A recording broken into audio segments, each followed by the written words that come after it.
So my first example isn't triple P, but it does illustrate the core principle behind my idea, so here it goes. Within a company's 9 factories, each location can produce one of 4 different products, creatively named A, B, C, and D. Extensive market research has concluded that 3 out of 9 sales are for A, with B, C, and D each making up around 2 and 9 purchases respectively. Each product in each factory has been assigned a number out of 100, which represents how efficiently the product can be made, 100 being the best. Assuming all other factors remain equal, how do you decide which factory makes which product? Now, you could just look at which product is most efficiently produced in each factory, but in this example, this would lead to the company only making product A, which goes against the market research. So how about a different solution? Let's put all of the products in each factory in a list from highest to lowest efficiency and set quotas for each product in line with the market research. Start with the highest ranking product and ask yourself 2 questions. Has the factory already been assigned a product, and has the quota of that product been reached? If the answer to both of these questions is no, as is the case here, then assign that product to its corresponding factory and cross off the other products assigned to that location. Let's do the same for the next item on the list. Has the factory already been assigned a product, and has the quota for that product already been reached? The answer to both of these questions is again no, so that will be the next product to be assigned to a factory. We'll carry on until we get to number 4 on the list, as by this point the quota for A's has been reached, so there are no more A's that should be assigned to any factory. We continue the process until all products have been allocated or rejected a factory. Using this system, we have now assigned each factory the highest performing available product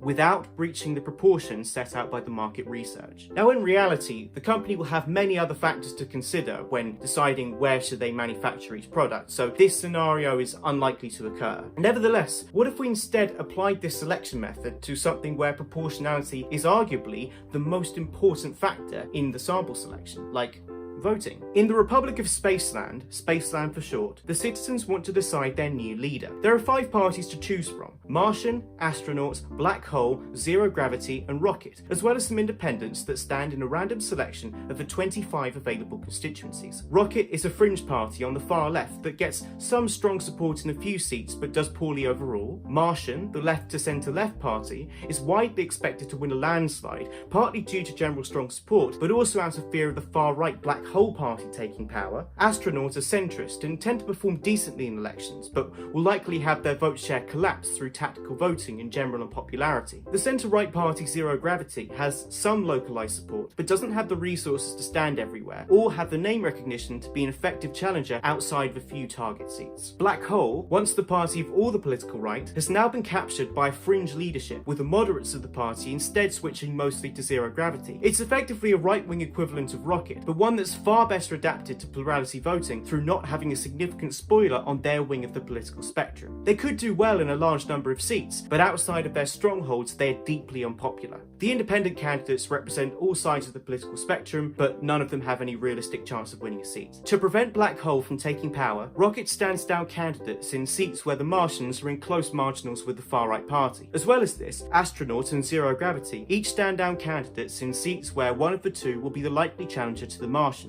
The first 5 seats alphabetically are those in which the respective leaders of each party are standing. The election is run using first past the post, and here are the results. Martian wins by a landslide, Black Hole comes a distant second, and everyone else gets less than 10% of the vote. Martians become the largest party in Parliament.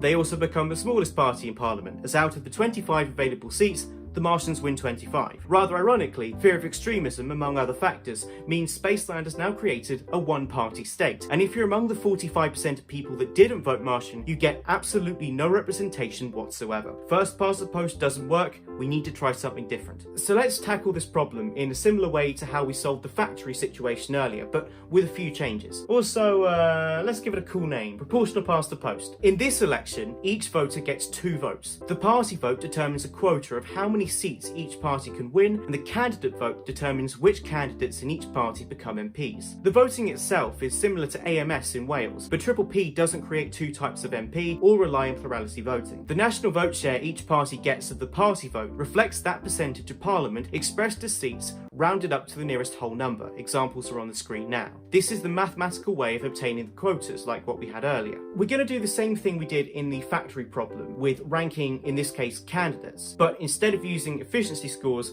we're going to be using vote share of the candidate vote. Starting with the highest ranking candidate, if the seat they're standing in is still vacant and the party they represent still has seats left to fill in their quota, then award this candidate the seat. If this isn't true, then skip this candidate. Repeat this for the second highest ranking, and so on and so forth, until all candidates have been either allocated or rejected a seat. There weren't any in this example, but if there are still seats left vacant, then award them to the plurality winner, effectively as a least worst option. But in practice, this is unlikely to occur for reasons I'll get into later. So this is the final result, and upon inspection of this table and the parliament that's been elected, you'll notice significant changes to the quantities of and vote shares pertaining to parties and respective candidates, and this isn't by accident. As well as keeping high proportionality without sacrificing single member constituencies, P makes significant positive changes to voting behaviour that can't be achieved to the same level by any other similar system. Minor parties and independents have non-zero chances of getting elected, so supporters of their respective candidates have a greater incentive to go out and vote for them, thus increasing turnout. Preempting this, because more people are willing and able to vote for them, the number of candidates that will stand under these banners will increase, which further improves voter choice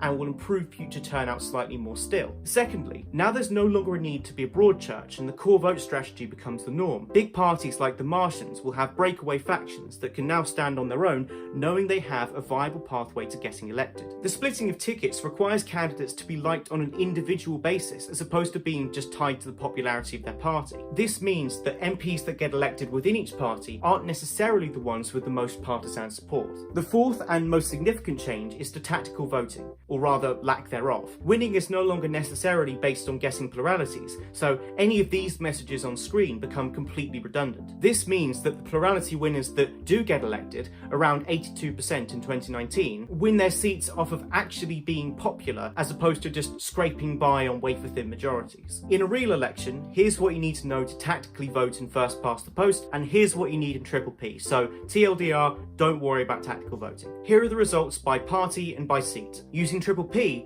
not only does it give representation to all parties, but the shifts in voting behaviour mean the Martians no longer have an absolute majority. This is a big improvement for democracy, as they now have to form a coalition with either the aliens, astronauts, or rockets, which means forming a government that reflects a wider variety of opinions. Black Hole would still get representation, but they're no longer the party of opposition, and because broad churches don't exist under P, there's no longer the threat of parties like theirs capturing moderate parties, as there'll never be as many seats with high concentrations of fringe voters as those with high concentrations of moderates. A parliament elected under P maintains a very high level of proportionality, similar to that of Netherlands-style party list PR, while still keeping all of these benefits. Considering the last election made a one-party state and an opposition party taken over by extremists, I think that's a pretty good deal. So that's P. The Republic of Spaceland now has proportional representation. I've now teleported to Spoons because I'm feeling particularly rebellious. Thank you for listening.